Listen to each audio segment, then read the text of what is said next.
Hi everyone, Lisa here from Down to Earth Gardening and Design. Welcome to our video today, and boy is it cold, so it's going to be a fast one. But the project that we're doing today is we're doing our fourth and final decorating our window box with our evergreens that we planted in the spring. So we did this one each time with each of the four seasons, so spring, summer, fall, and now this is a winter window box with our little evergreens. And the project that we're going to be doing today is we're going to be not only making it look pretty for the winter, so we have something going on this season, but we're going to be gearing it towards the birds. So if you're a bird lover, you're a garden lover, I think you're going to love this video. So we started off by planting these Rheingold arborvitaes, and we can give you a close-up of how they look this time of year. And I do want to tell you, at the end of the video, I'm going to tell you the trick in using evergreens in containers and window boxes. But it's a beautiful spot here, so you're not just seeing this as curb appeal, but you're viewing it from the inside of the house.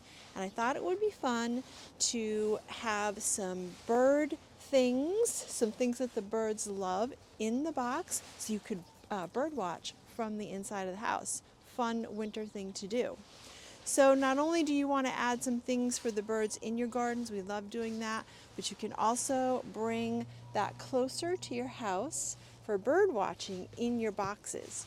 So when you're thinking about materials, I'm going to show you what we're going to be using today, and as I'm showing you them, I'm going to talk about some alternatives.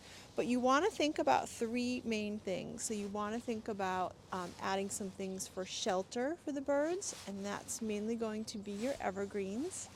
And then you want to think about adding some nesting materials for the birds. So that's going to be some grasses and such, maybe some twigs. And then you want to think about some food for the birds to draw them in. So that's going to be your seed pods and your berries.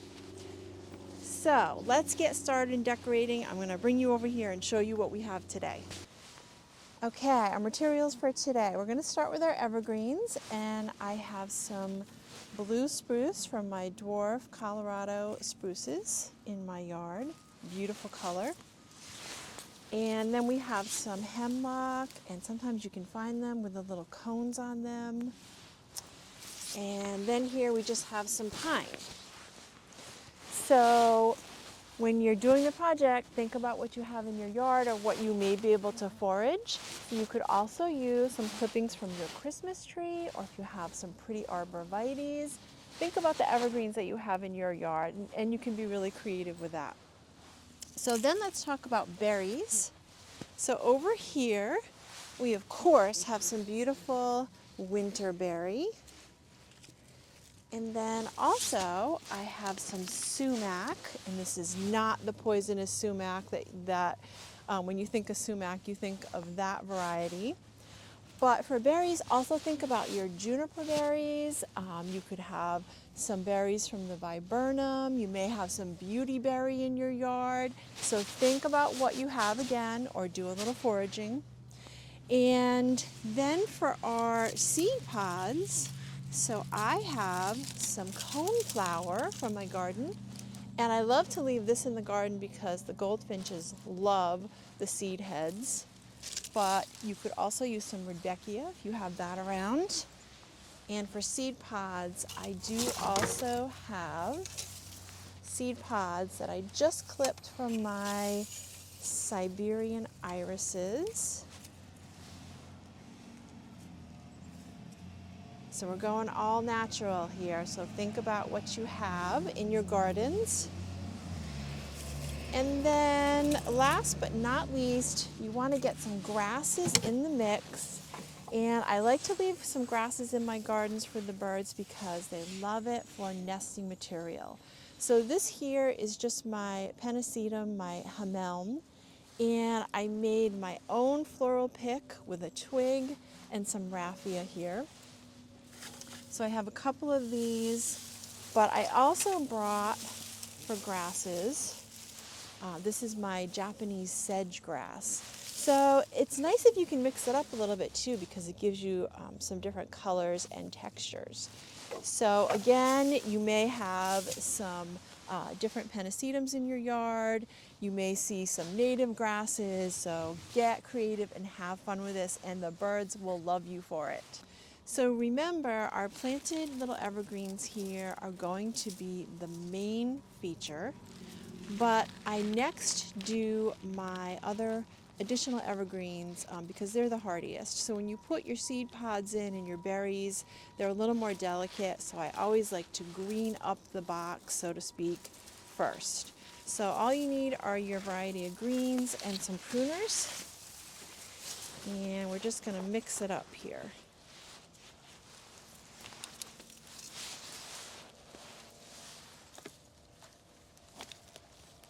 And I'm just pushing the branches right into the soft soil.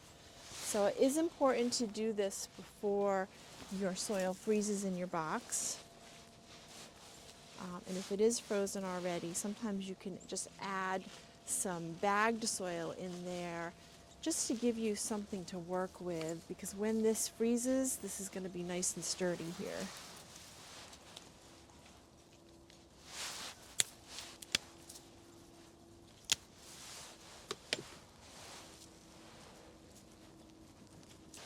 When I work with the hemlock, I like to spin it around a little bit, because then you get two different colors. The underside is a little more silvery gray.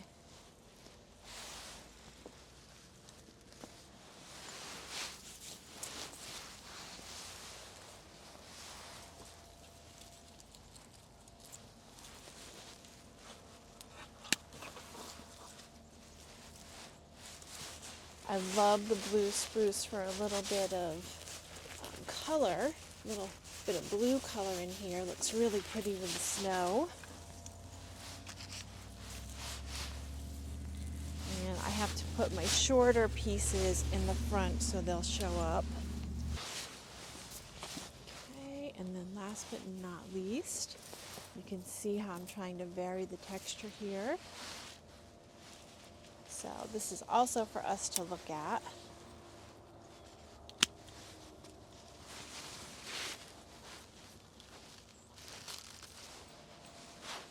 Sometimes we'll have our wreath over near the door and we'll find a bird's nest in it. And so wouldn't it be fun if we had some birds that would actually nest in here as well? So feel free to add in some twigs too.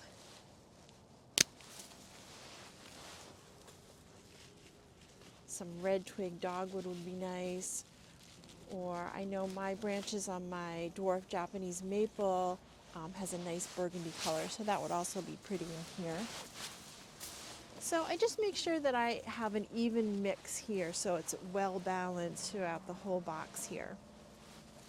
And that it's got a little bit of height to it too, so you can see it from the inside of the window. Okay, so next I think we're going to do some berries. Okay, so we'll do our sumac and our winterberry. I just want to give you a nice close-up of how bright and vibrant the sumac is. And this is something that we foraged for.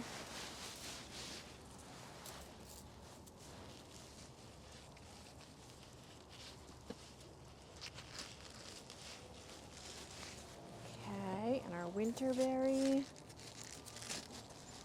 really showing off this time of year.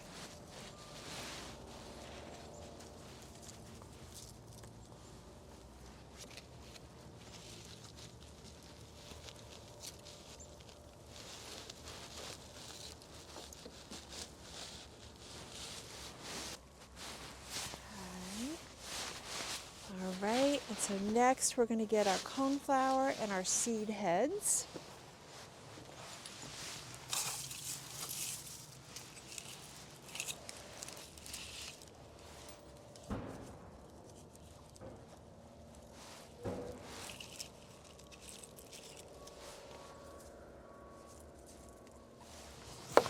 All right, and last but not least, we have our grasses here.